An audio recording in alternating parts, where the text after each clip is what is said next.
Welcome, everyone, to this explainer. I am so thrilled to have you here today because, well, we're tackling what is absolutely, without a doubt, one of the most common and frustrating hurdles for English learners all over the globe. If you've ever paused mid-sentence, panicked, and thought to yourself, wait, do I make my homework or do my homework? You are literally in the right place. Today, we're diving straight into the source material to completely demystify the whole make versus do dilemma. We're going to explore a fundamental rule from the text that will completely change how you approach these two simple yet incredibly tricky verbs. Okay, let's dive into this explainer's roadmap really quick. We're covering the make or do dilemma, creation versus completion, common phrases in action, collocations and quirky exceptions, and finally, mastering idioms and practice. Section 1. The make or do dilemma. The source of the confusion. You know, it's completely understandable why these two verbs cause such a massive headache. I mean, they both represent actions, right? And what's especially confusing is that in a lot of languages, there's just one single word used to express both of these concepts. So if you're translating directly from your native language, saying something like make the laundry or make the dishes probably seems totally logical. But to a native English ear, do the laundry is the correct choice. So first off, let's just validate that confusion. It's totally normal. This is one of the biggest pitfalls in English, and learners constantly second-guess whether to use make or do for everyday chores and tasks. But here is the absolute best news from our source material. We don't just have to blindly guess anymore. No way.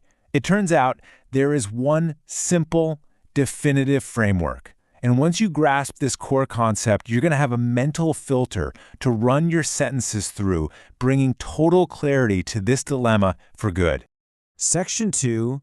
Creation versus completion. The golden rule. Okay, if you take away just one single thing from our time today, let it be this golden rule. Memorize this one. Make is for creating or producing something. Do is for performing an action or a task.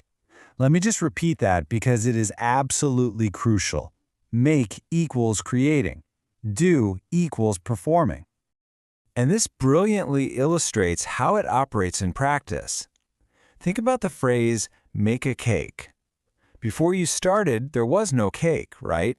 You mixed the ingredients, you baked them, and you produced something entirely new that just didn't exist before. The focus is purely on the result. Now contrast that with do homework. You aren't inventing the homework. The teacher already gave it to you. The homework exists. You're simply performing the action of completing an existing task. To really solidify this mental imagery, think about when you make a mistake. You are literally creating a new error out of thin air. A brand new mistake has just appeared in the world, and, well, unfortunately, you created it. On the flip side, when you do laundry, you aren't creating laundry. That pile of dirty clothes was already sitting right there in the basket. You're just performing the task of washing them. So remember, creation versus completion, production versus performance. Section 3. Common phrases in action. Putting the rule to the test. Now, it's one thing to learn a rule, but it's a whole other thing to see if it actually holds up in everyday conversation. So let's put this golden rule to the test with some rapid-fire examples that you hear all the time. First up, contrast these two common phrases, make a decision versus do exercise. Why do we make a decision? Because beforehand, there was just confusion. Then you created a choice or a plan. It simply didn't exist until you made it. But with do exercise as a concept already exists. You're simply performing the physical action. You're completing the task of working out. Let's move to another one and see how this builds. Take make a phone call versus do your hair. You are initiating and creating the call. It didn't exist until you dialed the numbers. Contrast that with doing your hair. You're obviously not growing or creating new hair out of nowhere.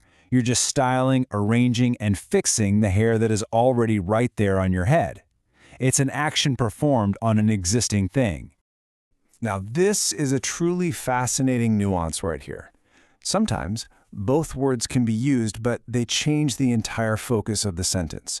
You can say, make dinner, and you can say, do the cooking. Both are 100% correct. But notice the subtle difference. Make dinner highlights the resulting food. You're producing the meal. Do the cooking, on the other hand, highlights the chore itself. You're performing the task of standing in the kitchen and preparing things. Pretty cool, right? Section 4. Collocations and quirky exceptions. The blurry lines.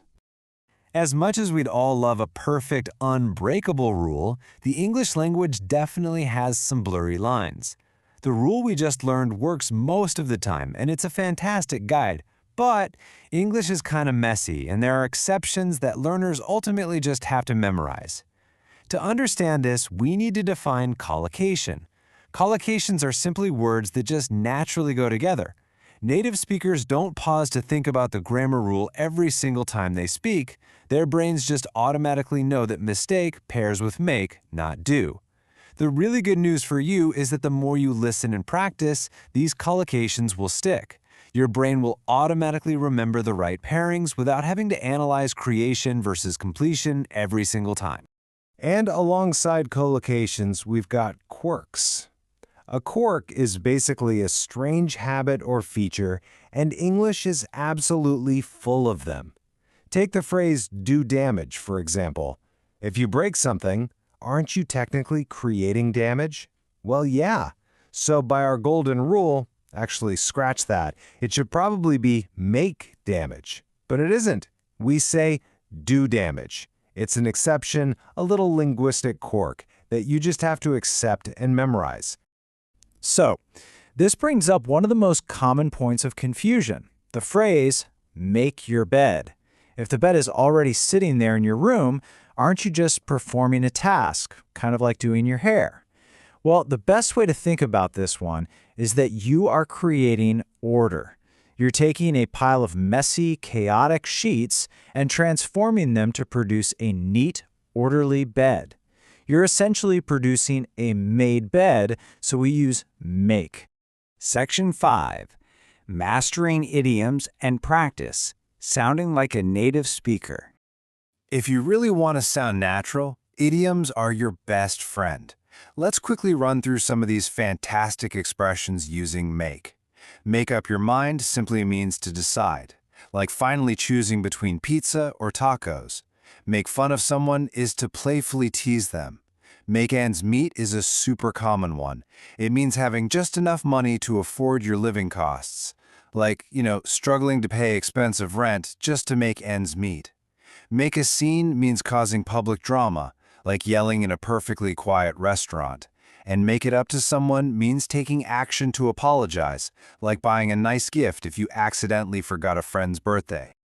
Now let's explore some idioms with do. Native speakers use these constantly. Do away with something means to get rid of it entirely, like a company doing away with an outdated dress code. Do someone good means it benefits them, like a relaxing vacation would really do you good. That will do simply means something is acceptable or it's enough. And my absolute favorite, do the trick, which means something solves a problem perfectly. If you are completely exhausted, a strong cup of coffee will definitely do the trick. Now, what's really interesting about this next point is this ultimate exception, make do.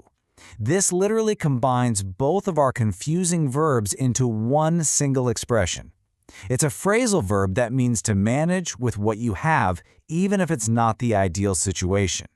For example, if you need to hang a picture but you don't have a hammer, you might just make do with a heavy rock. It's incredibly resourceful and honestly a pretty fun way to just use both words at once. So how do you actually master all of this? The source material outlines 3 actionable steps. Number 1, listen actively to native speakers and pay close attention to when they use these words. Number 2, when you're unsure, run that litmus test right in your head. Ask yourself, am I creating something new or am I just completing an existing task? And number 3, practice. And more importantly, make mistakes. Remember, you are creating those errors, and making mistakes is exactly how you learn and improve. To conclude our explainer today, I want to leave you with a question to ponder, and I really encourage you to actively engage with this. What is the hardest make or do phrase for you to remember? Seriously, think about the ones that trip you up the absolute most. Don't be discouraged by them, because honestly, even native speakers sometimes have to pause and think about these rules when they encounter less common phrases. Just keep using that creation versus completion rule, keep practicing, and for sure, soon enough, these words will become second nature.